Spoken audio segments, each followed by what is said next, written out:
of it as being reality, that it might be there, but we would rather deny it as opposed to accept it, because what happens if you accept it as 100% truth? What is the mindset? Well, you on can't it? accept it as 100% truth unless No, you have 100% evidence. Yeah, you right? want We to don't have that physical. yet. You want to have physical evidence, but we don't have it. So You know until who we believes in him? Pardon? You know who really believes in Bigfoot? No. Jane Goodall. Oh, okay. Which the is gorilla wild. lady. Yeah.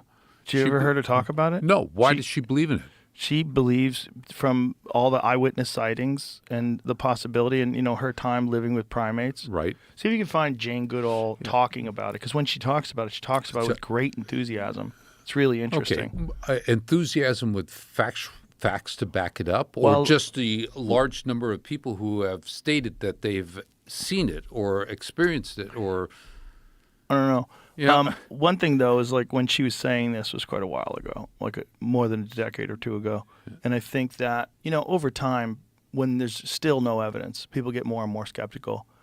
I've talked to a bunch of people that have had Bigfoot experiences. I don't necessarily believe any of them. I don't disbelieve them, but I was like, there's not one story. I've talked to UFO abduction people, and I Right. believe them. I believe them. you believe them. Yeah, I believe Travis Walton. I talked to Okay. that guy. He does not seem like a bullshit artist, and he hasn't changed his story in like fucking 30 years. Bigfoot. That's good. Everybody talks to me about. I'm romantic. I would like Bigfoot to exist. I've met people who swear they've seen Bigfoot, and I think the interesting thing is every single continent there is an equivalent of Bigfoot or Sasquatch. There's the Yeti, there's the Yari in Australia, there's the Chinese wild man, and on and on and on. And I've had stories from people who you have to believe them. So there's something, I don't know what it is. I'm always open-minded. What about other Yeah. supposedly mythological, I guess I should say, like the Loch Ness Monster, Loch Ness Monster obviously doesn't exist. alien Why? being. Alien We're beings. alone What in you this thinking of that? universe. I don't. I think that it doesn't make sense to think we're the only intelligent form of life. This wall that was built between us, we're just the only really intelligent, capable of this, that, and the other. Difference in kind between us and the other animals, that wall is broken down, and the chimps help to break it down. Do you The chimps help to break it down. Well, her experience with chimps, Yeah. she's been embedded with chimps. Yeah. I definitely don't not believe. Like I said, I don't disbelieve. It's not like I say aliens aren't real, UFOs aren't real. It's all lies. All the people are lying. I don't think that at all.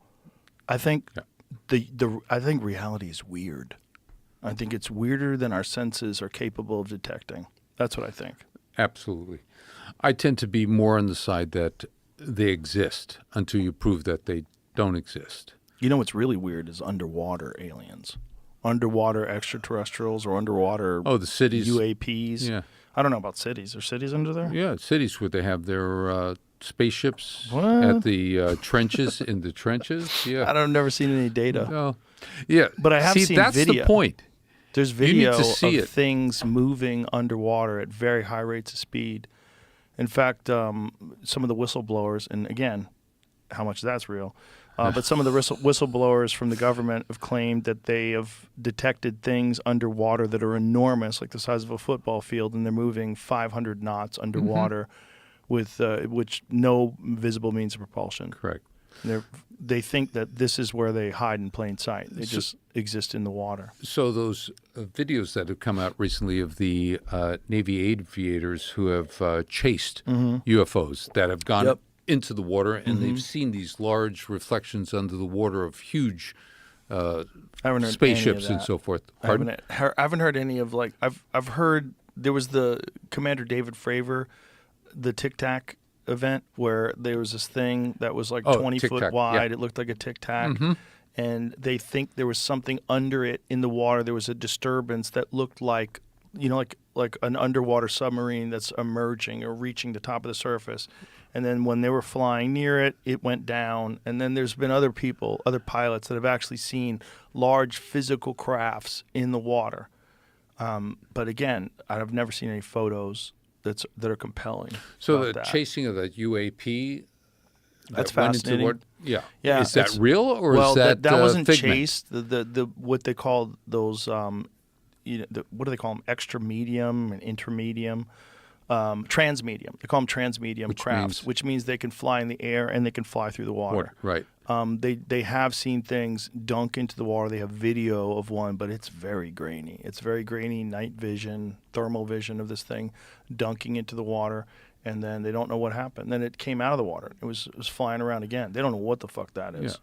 They're just guessing. And looking at the physics of it, the fact that it was able to do a 90-degree change in motion. Oh, yeah. And then poof, down into the water and then coming up. How do The you crazy account for that? You don't. Yeah. The, Okay. the really crazy one is the Tic Tac, because the Tic Tac, they have a bunch of different types of data. They have, first of all, the pilots who saw